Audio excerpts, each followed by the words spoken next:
So mga suki, saktong-sakto dahil bagong-bago po supplies natin ngayon. Kaya kung ako sa inyo, send screenshot lang sa may gusto.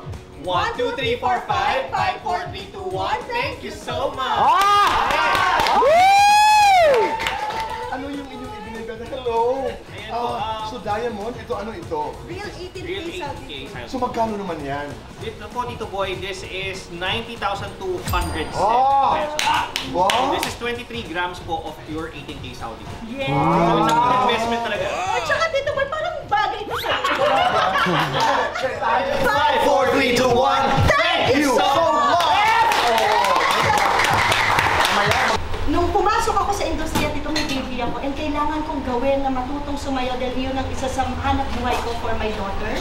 So, that's from Willie Villame po and from Wawawi.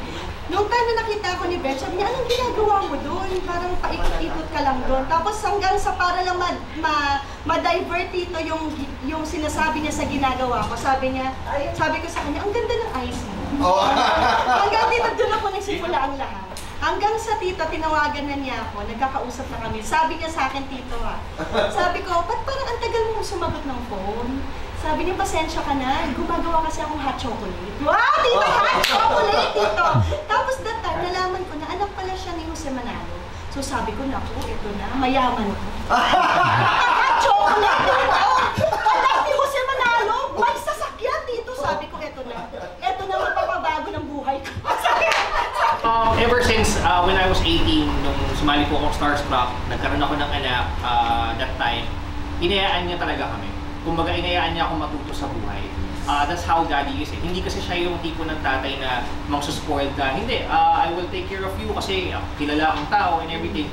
He was a person na sasabihin niya sa'yo na if you have to go through that, kailangan mo pagdaanan niya kasi doon ka matututo. And ako, I'm so lucky to experience that kasi masasabi ko sa sarili ko na I did it all by myself, not knowing na umaasa lang ako sa tatay.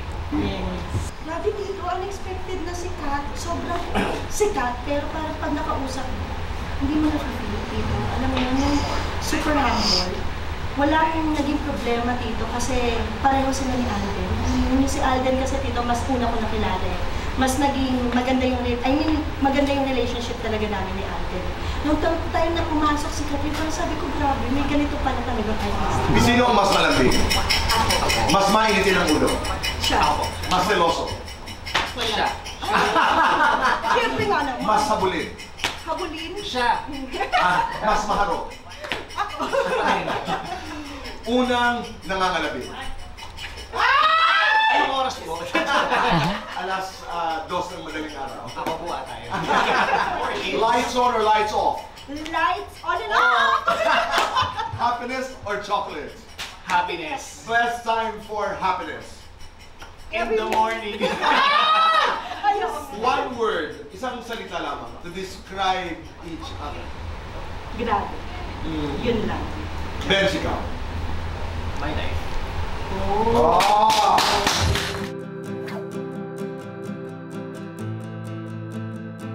Ako, paano niya napapanatiling maging knowledgeable ang mga questions niya to every guest? Yun nga, kung paano niya rin nasusunod-sunod yung mga tanong niya habang nakikinig siya. Yeah.